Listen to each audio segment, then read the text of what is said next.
오늘 저희가 23장 1절부터 5절까지 읽었지만 같이 나눌 말씀은 우리가 14절까지 같이 또 나누기를 원합니다. 하나님이 함께 하시는 성도들의 특징이 있어요. 하나님이 함께 하시는 사람들의 그 모습이 있습니다. 그 모습이 오늘 저희가 읽은 본문 중에 참 많이 드러나요.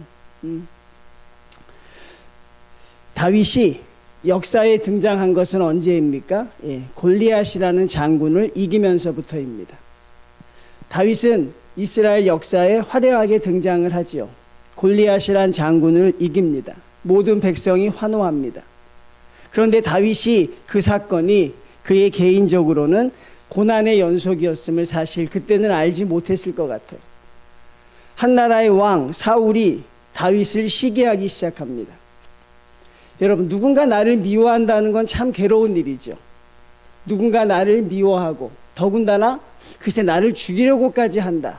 그러면 우리가 살아가는 삶이 얼마나 행복하지 않겠어요. 그런데 다윗을 지금 미워하는 사람은 누구입니까?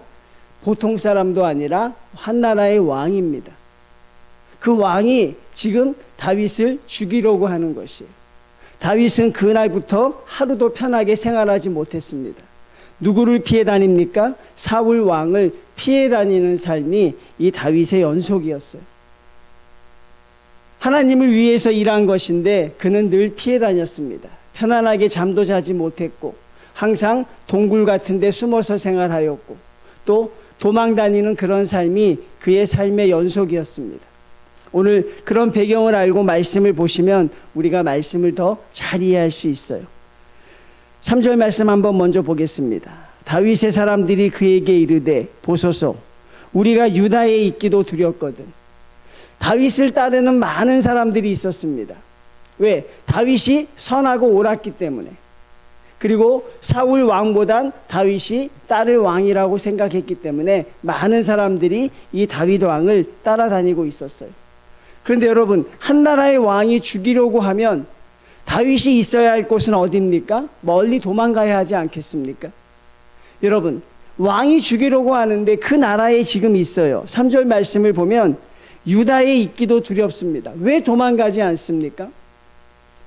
저와 여러분 같으면 멀리 도망갈 거 아닙니까? 왜? 한 나라의 왕이 죽이려고 하는데 도망가지 않습니다. 그 나라에 있어요. 여러분, 궁금하지 않습니까? 왜 도망가지 않을까? 근데 도망가지 않은 게 아니라 한 번 도망갔었어요, 다윗이. 다윗이 사울 왕이 자기를 죽이려고 하니까 도망가지 않은 것이 아니라 한 번 도망을 쳤습니다. 어디로 도망을 쳤냐면 사무엘상 22장을 보면 나오는데 모압 땅으로 도망을 쳤어요. 그런데 하나님에게 꾸지람을 들었습니다. 하나님에게 단단히 혼이 났어요. 왜 내가 다른 나라에 가 있느냐? 내가 있어야 할 곳은 유다라는 곳입니다. 이스라엘을 떠나지 말라고 하나님이 말씀하십니다. 자기를 죽이려는 사울 왕이 있는 그곳 이스라엘을 떠나지 말라는 것이에요. 자기를 대적하는 무리들이 가득한 그곳을 떠나지 말고 있으라는 하나님의 뜻이 무엇입니까? 하나님이 함께하는 사람들의 특징 첫 번째는 무엇입니까? 하나님의 지경을 벗어나지 않습니다. 하나님의 지경을 벗어나지 않아요. 여러분, 우리가 힘들고 어려운 일이 생길 때 가장 쉽게 택할 수 있는 길은 무엇입니까? 피하는 것이, 회피하는 것입니다. 누군가 나를 두려워하고 나를 싫어하는 사람이 있으면 가장 현명한 방법은 뭐예요? 그 사람과 마주치지 않는 것이라고 했어요. 저기 골목에서 그 사람이 오면 어떻게 하면 돼요? 돌아서 가는 것이 우리 마음 아니겠어요? 우리가 여러분 그렇게 피하고 회피하려는 경향이 있어요. 주님도 십자가가 너무 두려우시니까 사실 그것을 지고 싶지 않은 마음이 있으셨다는 것을 보면 우리가 신앙생활하면서 그런 마음이 드는 것은 당연합니다. 하나님을 믿는 것이 어렵고 힘들 때가 있습니다. 오늘 다윗이 당하는 고통을 보십시오. 개인적인 잘못의 고통이 하나도 없습니다. 하나님이 원하셔서 골리앗 장군을 죽였고 하나님의 뜻대로 살아가고 있는데 그에게 닥치는 고난과 두려움이 있습니다. 왜 피하고 싶지 않겠어요? 여러분, 왜 그런 고통을 자초하고 싶겠습니까? 다윗도 피하고 싶었을 것이에요. 근데 하나님은 무엇이라고 합니까? 피하지 말고 마주하라고 말합니다. 저와 여러분도 그런 동일한 고통을 당할 수 있어요. 하나님을 믿는 믿음 때문에 고통을 당할 수 있고, 내가 섬기는 교회 때문에 어려움을 당할 수 있습니다. 나와 같이 기도하고 나와 같이 동역하는 신앙의 공동체들 때문에 내가 고통을 당할 수 있어요. 그때 사람들이 제일 먼저 생각하는 게 무엇입니까? 바로 회피입니다. 피하고 싶은 거예요. 제일 먼저 어떤 생각이 듭니까? 교회를 피하고 싶어 해요. 내가 다니는 교회에서 그것을 옮겨가고 싶어 하고, 나와 같이 기도하는 사람들과 그들과 마주치지 않으려고 하고, 그런 것들이 우리 일반적인 모습 아니겠습니까? 그게 여러분 당장 우리가 숨 쉴 수 있기 때문에 그런 방법을 많이 택하는데, 오늘 하나님이 다윗에게 주신 것은 무엇이에요? 유다 땅에 있으라는 것입니다. 힘들어도 이스라엘 땅에 있으라는 것입니다.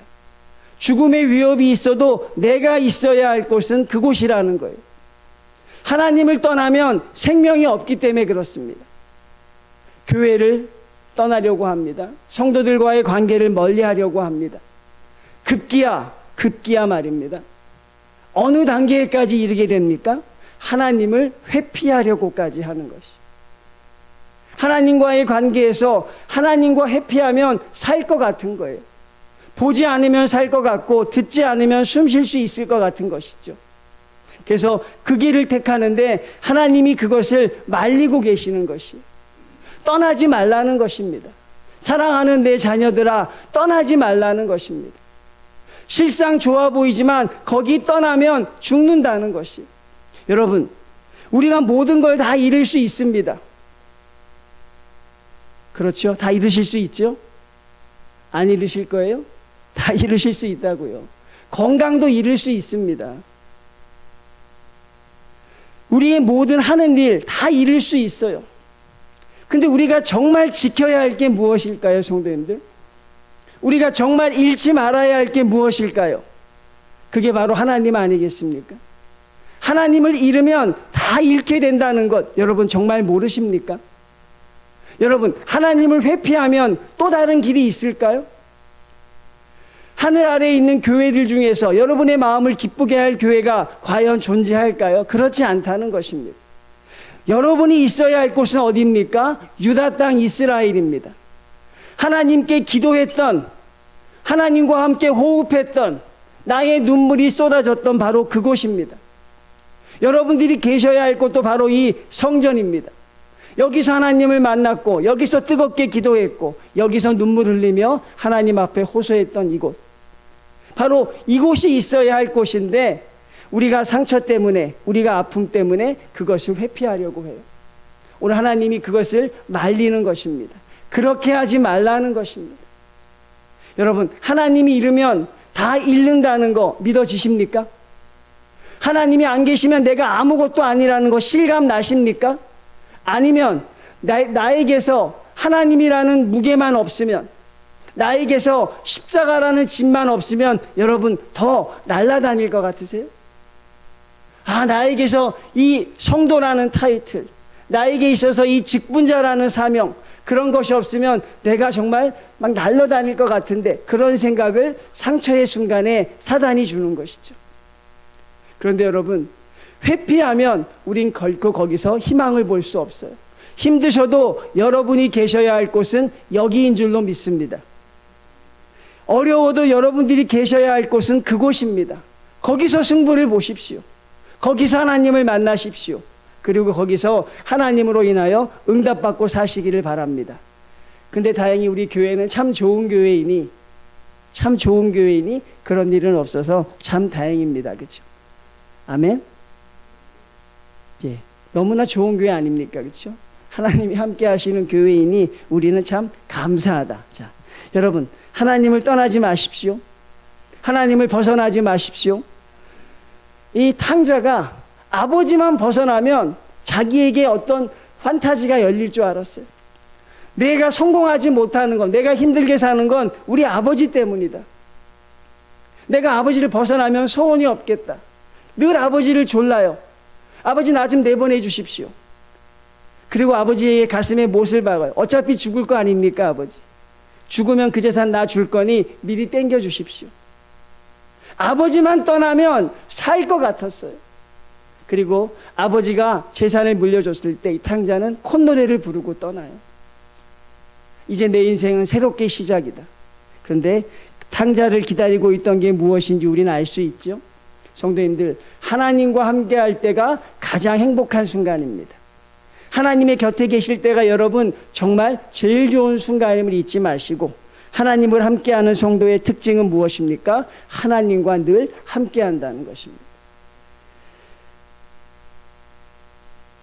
두 번째입니다. 자, 2절 말씀 봅니다. 이에 다윗이 여호와께 묻자와 이르되 내가 가서 이 블레셋 사람들을 치리이까?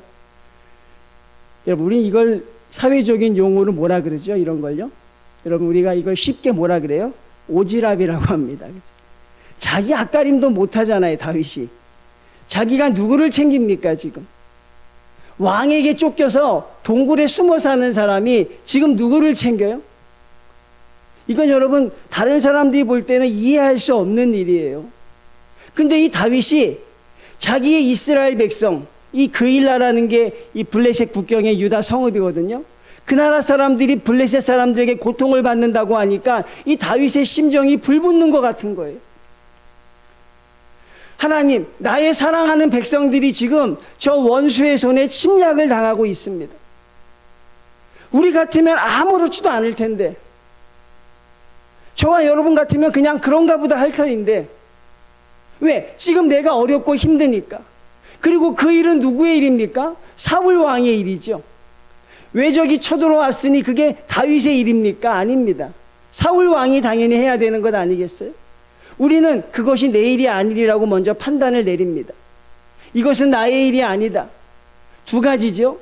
나는 아직 내 앞가림을 하지 못하고 있는 상황이고 이것은 내 일이 아니라고 하는데, 이 다윗이라는 사람은 그것 때문에 아파서 견딜 수가 없는 거예요, 여러분. 어떤 사람입니까, 다윗은? 바울과 똑같아요.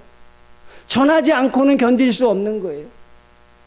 그들의 모습을 보면 불쌍해서 견딜 수가 없어요.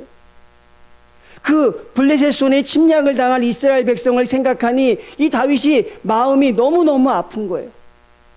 그게 하나님과 동행하는 사람들이 하나님이 주시는 마음입니다.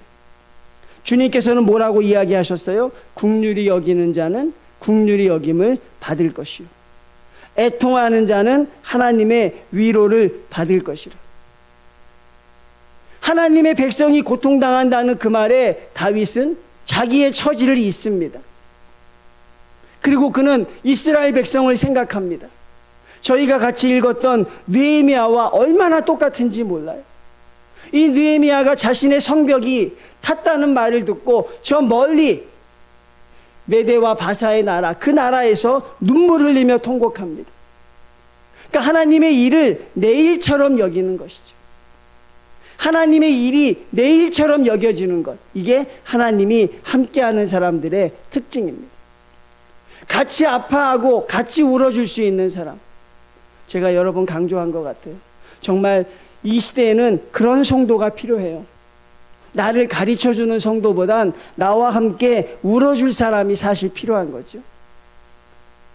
나를 어떤 길로 인도해 줄 사람보단 나의 손을 잡고 같이 침묵하고 같이 울어줄 사람이 필요해요.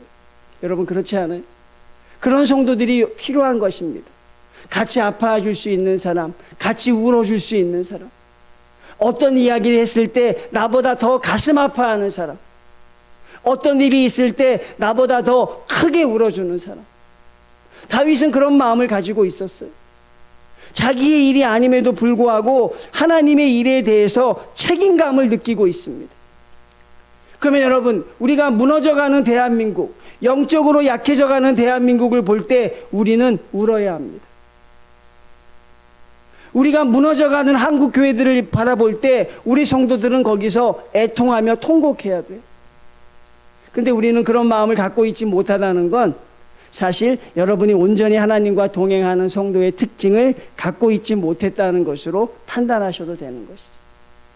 하나님의 일에 대해서 가슴 아파할 수 있는 사람, 성도들의 아픔에 대해서 내 일처럼 아파할 수 있는 사람, 그리고 여러분, 그런 성도를 하나님이 원하신다는 사실입니다. 여러분, 하나님의 일에 관심을 가지십시오. 하나님의 섭리에 관심을 가지시길 바랍니다. 여러분의 먹고 사는 건 하나님이 책임져 주신다니까요. 믿습니까? 여러분이 먹고 사는 건 하나님이 책임져 주세요. 그러니 여러분은 하나님의 일에 관심을 가지시고, 오늘 우리 자매님이 리비아의 홍수를 위해서 기도하고 참 좋은 기도라고 생각합니다. 그렇죠? 지금 전 세계에서 하나님의 역사가 무너지고 있어요. 그것을 놓고 기도할 수 있는 성도들, 하나님이 그런 성도와 함께 하시는 것이죠. 그리고 오늘 세 번째, 제가 여러분에게 꼭 하고 오늘 설교에 중점적으로 하고 싶은 말입니다. 세 번째는 무엇입니까? 바로 2절 말씀에 다시 한번 읽습니다. 이에 다윗이 여호와께 묻자와, 다윗의 특징이 무엇이었냐면 늘 하나님께 묻는 사람이었어요. 여기서도 벌써 세 번을 묻습니다. 다윗이 제일 처음에 무엇을 믿습니까? 하나님, 제가 지금 처지가 여유는 없지만 저 그일라 땅의 사람이 어려움을 당한다고 하니 제가 치러 가도 되겠습니까? 하나님이 묻습니다. 대답해 주십니다. 치러 가라고 이야기합니다. 치러 가려고 하니까 사람들이 막 말려요. 당연히 말릴 수밖에 없죠. 왜 말렸을까요, 성도님들? 지금 다윗은 숨어 있는 사람입니다. 사울 왕을 피해서 숨어 있는 사람이에요. 숨어 있는 사람이 자기를 노출하면 죽지 않습니까? 주위 사람들이 말립니다. 다윗 왕이여, 그러면 안 됩니다. 지금은 사울 왕이 당신을 죽이려고 하는데 이것이 무슨 경솔한 행동입니까? 막습니다. 그러자 다윗이 또 기도합니다. 하나님, 사람들이 나를 막습니다. 어찌하면 좋겠습니까? 하나님이 그래도 가라고 합니다. 그러자 사람들의 만류를 무릅쓰고 가서 승리합니다. 거기서 사울 왕이 그를 추적한다는 말을 들어요. 당연히 추적하겠지요. 다윗이 또 묻습니다. 하나님, 내가 구해준 저 그일라 성읍 사람들이 나를 도와주겠습니까? 안 도와주겠습니까?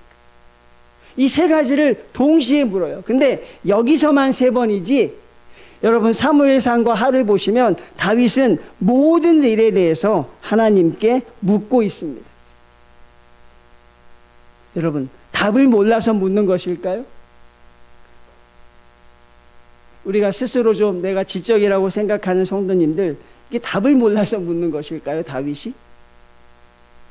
어떤 게 옳은지 몰라서 묻는 것일까요? 그게 아닙니다, 여러분. 몰라서 묻는 게 아니에요. 어떤 게 나에게 유익한지 그것을 알지 못해 묻는 게 아니라 하나님이 나의 주인 되심을 인정하는 것이에요. 하나님이 내 인생의 주인이십니다. 하나님이 내 인생의 주관자이십니다. 다윗은 하나님께 늘 묻는 자세를 취합니다. 알면서도 묻는 것이에요.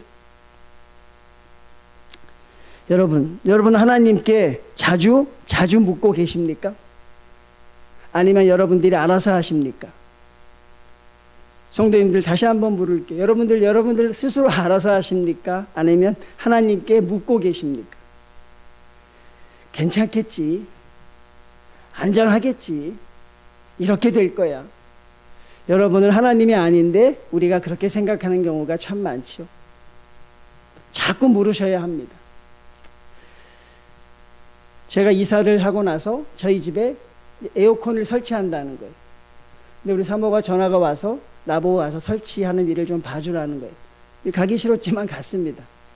기사 둘이 왔어요. 에어컨은 어디다 놓을까요? 답이 없어요. 사모에게 전화했습니다. 어디다 놓으면 좋을까? 어디다 놓으라 그래요? 여기다 놔주세요. 그게 이제 투니까 큰 거 하나 있고 작은 게 있잖아요. 작은 건 어디 놓을까요?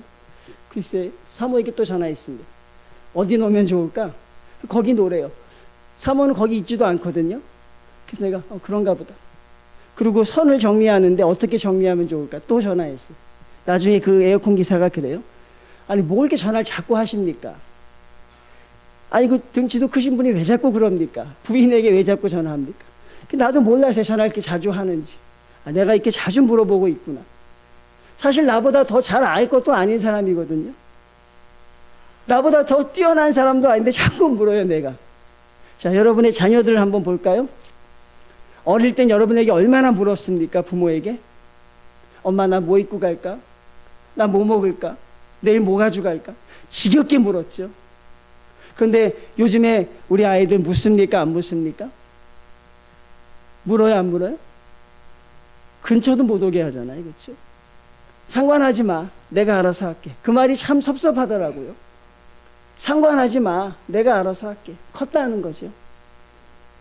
하나님께 묻지 않는 성도는, 어려서는 우리 다 물었어요, 여러분. 하나님, 어떻게 하면 좋겠습니까?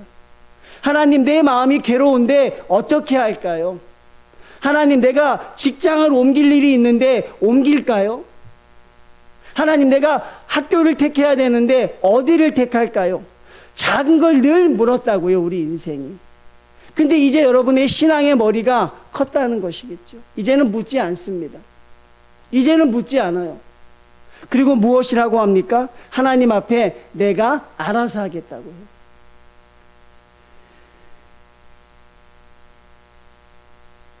사랑하는 성도님들, 하나님께 더 자주 물으셔야 합니다. 하나님 앞에 더 자주 구하셔야 합니다. 하나님은 여러분이 묻는 여러분의 물음에 대해서 하나님은 짜증을 내지 않습니다. 왜 그런 것까지 묻느냐고 타박하지 않습니다. 여러분, 하나님의 대답이 두려우십니까? 내가 하고자 하는 일에 하나님의 대답이 너무 뻔하니까 두려워서 묻지 못하는 건 아니십니까? 내가 이렇게 살면 안 되는데 하나님께 물었다가 내가 큰 어려움을 당할까봐 사실 묻지 못하는 건 아닙니까? 하나님 앞에 자주 물으셔야 돼요. 다윗은 몇 번을 물었습니다. 여러분이 보시면 수십 번, 수백 번이고 하나님 올라가리이까? 하나님 내가 저들을 취하리이까? 그 하나님의 대답에 다윗은 언제나 응답했던 것을 알 수 있습니다. 때로 하나님과 사람의 뜻이 충돌되는 경우가 많이 일어납니다. 참 그런 게 많이 일어나요, 성도님들. 사람의 뜻과 하나님의 뜻. 근데 어떤 게 이성적입니까? 참 공교롭게도 사람의 생각이 이성적이에요. 사람의 뜻이 합리적입니다. 하나님의 뜻은 믿음과 순종만을 강요하는 것처럼 보여요. 오늘 말씀도 그렇잖아요. 사울 왕이 당신을 죽이려고 하는데 당신이 왜 그날 그 지역에 가서 구해줍니까? 당신은 그것 때문에 죽게 될 것입니다. 가지 말라고 합니다. 당신뿐 아니라 우리도 죽게 될 것입니다. 안 가는 게 맞습니다. 다윗 왕이요. 여러분, 가는 게 맞습니까? 안 가는 게 맞습니까? 안 가는 게 맞습니다. 가지 않는 게 맞아요. 우리의 이성적으로, 합리적으로. 그런데 우리 마음을 힘들게 하는 건 뭐예요? 하나님은 가라고 하는 것입니다. 이성적으로 생각하면 안 가야 되는데 하나님은 올라가라고 하시는 거예요. 그럴 때 여러분, 우리는 올라가야 합니다. 그럴 때 우리는 나아가야 합니다. 하나님의 말씀에 순종해서 나갈 수 있어야 합니다. 그렇기 때문에 하나님께 물었던 것입니다. 하나님, 어찌하면 좋습니까? 하나님, 어떻게 하면 되겠습니까? 하나님이 말씀하셨을 때 여러분, 그 말씀을 향해 순종할 수 있어야 한다는 것이죠. 그게 바로 하나님의 뜻을 구하는 성도입니다. 하나님께 온전히 순종하는 성도의 모습이라는 사실이죠. 그러니 여러분, 자꾸 물으셔야 합니다. 오늘 이 다윗은 이 작은 일에 대해서 3번이나 묻습니다. 하나님, 어떻게 하면 좋습니까? 그런데 여러분, 다윗과 대조되는 사람이 나와요. 다윗은 늘 물었던 사람이지만 다윗을 죽이려고 했던 사울 왕은 성경을 통틀어 하나님께 묻는 장면이 거의 나오지 않습니다. 다 자기가 알아서 했습니다. 다 자기가 한 것이 옳다고 생각했어요. 그 대표적인 면을 한번 저희가 보겠습니다. 자, 7절 말씀 한번 볼까요? 저희가 읽진 않았지만 오늘 7절 말씀을 제가 읽어드리겠습니다. 다윗이 그일라에 온 것을 어떤 사람이 사울에게 알림해 사울이 이르되 하나님이 그를 내 손에 넘기셨도다. 저는 이것을 읽으면서 가슴이 무너지는 것 같더라고요. 하나님이 자기에게 다윗이 있는 곳을 가르쳐 주셨다는 거예요. 하나님이 이제 자기에게 다윗을 죽일 기회를 주셨다는 것입니다. 어떻게 말씀을 이렇게 해석합니까? 성도님들, 어떻게 말씀을 이렇게 해석할 수 있어요? 이제 하나님이 나에게 다윗을 넘겨주셨다고 해석합니다. 이게 묻지 않는 성도의 특징입니다. 이게 말씀을 자주 읽지 않는 성도의 특징입니다. 어쩌다 한번 말씀을 폈을 때 그 말씀을 자의적으로 해석을 해요. 여러분, 사울 왕의 이런 마음이 참 무섭고 두려운 것이에요. 저와 여러분도 이런 자가 될까봐 사실 두렵다는 것입니다. 하나님이 허락하셨다. 우리는 그런 말을 참 많이 들어요. 하나님의 뜻이다. 그런 말을 듣지만 정말 하나님의 뜻인가 하는 생각이 드는 것이죠. 다윗은 그렇기 때문에 하나님께 묻고 또 물었습니다. 하나님의 뜻은 짐작하는 것이 아닙니다, 성도님들. 하나님의 뜻은 상황으로 판단하는 것이 아닙니다. 하나님의 뜻은 아마 이럴 것이라고 여러분이 그렇게 정하는 것이 아닙니다. 하나님의 뜻은 오직 하나님의 음성과 말씀 그대로 순종하는 것입니다. 하나님의 뜻은 오로지 임의적으로 판단하는 것이 아니라 하나님께 반드시 물어보셔야 할 줄로 믿습니다. 물어보시면 그 다음에 어떻게 해야 돼요? 하나님에 대한 그 대답에 순종하는 믿음도 있어야 돼요. 예전에 성전 건축을 위한 그런 교회가 있었어요. 그 교회가 현수막을 크게 써붙였습니다. 성전 건축 준비를 위한 100일 기도회. 제가 우연히 한번 참석해 봤어요. 근데 거기는 하나님께 묻긴 물어요. 뭘 묻습니까? 하나님, 건축이 잘 될까요?를 물어요. 이미 그들은 하나님의 답을 정해놓은 것이에요. 하나님, 성전 건축 하나님이 허락해 주셨는데 우리가 어떻게 하면 잘 될 수 있을까요? 그거를 묻고 있더라고요. 제가 그때 젊은 신학생이었는데 그런 생각도 들었어요. 아니, 왜 하나님 앞에 지어도 되는가는 안 물어보지? 여러분, 왜 하나님 앞에 우리 교회가 그것을 건축해도 되는지는 물어보는 사람은 하나도 없더라고요. 무조건 건축하는데 하나님 잘 되게 해달라는 성도로 가득했어요. 물론 100일간 그런 기도를 하셨겠죠. 제가 그 교회에 시비를 거는 건 아니라 왜 그건 묻지 않는 답답함이 있었어요. 하나님, 내가 올라가리까? 올라가는데 어떻게 하겠다는 게 아니라 하나님, 적어도 우리가 그것을 짓는 것을 하나님이 기뻐하십니까? 라는 걸 묻는 성도들도 있어야죠. 거기서부터 시작해야 되는 건 아니겠습니까? 그러니까 우리가 주님 앞에 기도할 때 여러분, 기도의 답이 정해져 있는 사람들이 있어요. 하나님, 제가 이번에 무슨 일을 할 건데 잘 되게 해 주십시오. 하나님, 제가 이번에 뭘 할 건데 주여 함께 해 주십시오. 여러분, 먼저 그 일을 하기 전에 하나님, 제가 먼저 그 일을 하는 것을 하나님 기뻐하십니까를 묻는 게 그게 우선순위가 아닐까요?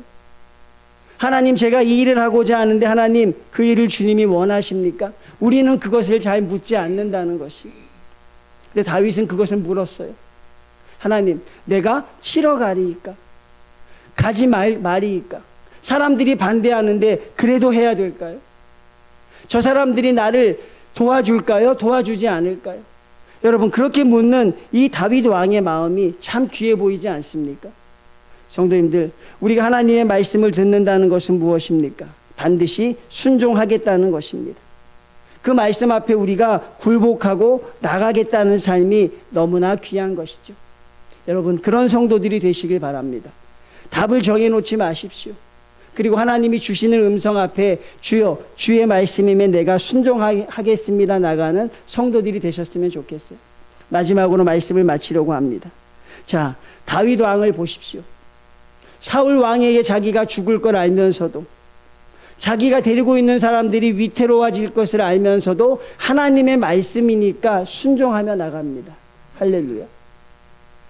고난이 있음에도 불구하고 다윗 왕은 나갑니다. 어려움의 삶의 현장에 자기가 완전히 지금 몰려 있음에도 불구하고 다윗 왕은 나갑니다. 여러분도 그러실 수 있습니까? 사랑하는 성도님들, 저와 여러분도 그럴 수 있을까요? 분명히 고난이 뻔히 보이는 길인데 하나님이 그 길을 가라 하시면 주여 우리가 그 길을 가겠습니까? 라고 말하기가, 결단하기가 참 쉽지 않은 것이죠. 하나님과 지금까지 잘 동행해 왔어도 그 순간이 되면 그 답을 회피하고 싶은 게 우리 모습 아니겠어요? 그래서 하나님이 함께하는 사람 특징 네 번째는 무엇입니까? 고난과 불이익이 닥칠 것을 알고도 하나님의 말씀에 순종하는 사람들. 죽을 것을 알면서도 하나님의 길을 가는 사람들. 에스더가 그랬잖아요. 내가 죽으면 죽으리이다. 그리고 나가는 것입니다. 하나님의 말씀을 들으면 무엇합니까? 그것이 순종으로 이어져야 합니다. 사랑하는 성도님들, 이 얘기를 하고 싶어요. 그리스도를 위해 수고하고 헌신하고 고난받는 삶 자체가 은혜라고 생각해 보신 적 없어요? 사랑하는 성도님들, 여러분이 하나님을 위해서 수고하고 헌신하고 고난받는 삶 자체가 하나님의 은혜가 아닐까? 왜 은혜를 우리는 꼭 헌신과 고난의 보상이어야 한다고 생각할까요? 왜 은혜는 나에게 주어지는 것이라고 생각해야 될까요? 제가 열심히 교회에 부임해서 사역했으니 부응해야 하나님의 은혜일까요? 제가 여러분들을 위해서 기도하며 눈물을 흘렸던 과정 그 자체가 은혜가 아닐까요? 여러분들이 교회를 위해서 헌신하고 수고했으니 교회가 반드시 부응하고 형통해야 될까요? 그게 아니라는 것입니다. 여러분이 주님 앞에 헌신하고 수고했을 때 하나님의 은혜가 정말로 컸다는 사실이죠. 우리는 그걸 은혜라고 생각하지 않아요. 하나님 앞에 기도할 수 있었다는 것, 고난이 크지만 그 고난 가운데 부르짖을 수 있는 하나님이 계셨던 것, 그게 바로 은혜입니다. 내가 부르짖을 수 있는 하나님이 계시잖아요. 내 마음을 쏟아놓을 수 있는 주님이 계시잖아요. 근데 우리는 그것을 은혜라고 생각하지 않아요. 은혜는 오로지 무엇입니까? 내가 하나님 앞에 무엇을 받았는가 하는 것입니다. 정인교회 성도님들, 여러분 그동안 고난이 컸습니까? 은혜가 컸습니까? 여러분에게 주셨던 하나님의 고난이 크셨어요? 하나님의 은혜가 컸습니다. 근데 돌이켜보면 그것도 다 하나님의 은혜였습니다. 마음이 아파서 괴로워 기도했던 것도 그것도 하나님의 은혜였음을 요즘에 깨닫게 돼요. 내가 힘들고 어려워서 하나님 앞에 방황할 때 그것조차도 하나님의 은혜였음을 우리가 생각하게 된다는 것입니다. 여러분, 그게 바로 은혜입니다. 여러분이 하나님 앞에 나와 있는 자체, 이게 바로 은혜입니다. 하나님 앞에 나와서 여러분이 안타깝고 원통한 것을 기도하는 그 자체가 바로 여러분에게 은혜가 되어야 한다는 사실입니다. 응답하시는 것은 하나님의 몫이니 우리는 그렇게 기도하며 나가는 성도들이 되어야 한다는 것입니다. 네 번째가 가장 중요하죠. 고난과 불이익이 닥칠 것을 알고도 하나님의 말씀에 순종할 수 있는가 하는 것입니다. 하나님은 오늘 그런 사람들을 찾고 계실지도 모르겠습니다. 예수 그리스도의 복음과 그분의 교회를 위해 죽기까지 수고하고 고난받을 수 있는 것, 그것이 이 땅에서 누릴 수 있는 가장 복된 은혜입니다. 여러분들이 교회를 위해서, 복음을 위해서 고난의 자리로, 어려움의 자리로 부름받는 것, 그것이 하나님이 여러분을 사랑하는 최고의 은혜입니다. 그 은혜 가운데서 하나님을 만나는 성도들이 되셔야 할 줄로 믿습니다. 말씀을 마무리합니다. 하나님께 무엇을 물으시겠습니까, 성도님들? 하나님께 무엇을 물으셔야 하겠습니까? 이 대답이 여러분에게 하나님이 기뻐하는 대답이 되시기를 주님의 이름으로 축원을 드립니다. 하나님 감사합니다. 하나님이 늘 우리와 함께 하시지만 하나님, 우리가 하나님과 동행하는지 하나님 우리로 하여금 가르쳐 주시옵소서. 하나님 힘들어도 우리가 있어야 할 자리를 가르쳐 주시고 하나님의 나라에 대해서, 하나님의 일에 대해서 긍휼하며 같이 아파하기를 원하시는 주님, 하나님 앞에 자주 묻고 하나님의 대답을 구하기를 원하시는 주여, 또 하나님 고난과 불이익이 닥칠 것을 알면서도 하나님의 말씀에 순종하여 나가는 성도를 하나님 기뻐하시는 주님, 하나님 이런 모습이 우리 가운데 넘치게 하여 주시옵고 이런 성도들이 우리 가운데 넘쳐날 수 있도록 주여 함께하여 주시옵소서. 하나님이 나의 주인 되심을 인정하게 하시고 하나님이 나의 구세주이심을 인정하는 삶과 행동이 일치되는 우리 성도들의 삶 주여 주님께서 인도하여 주시옵소서. 예수님의 이름으로 기도드리옵나이다. 아멘.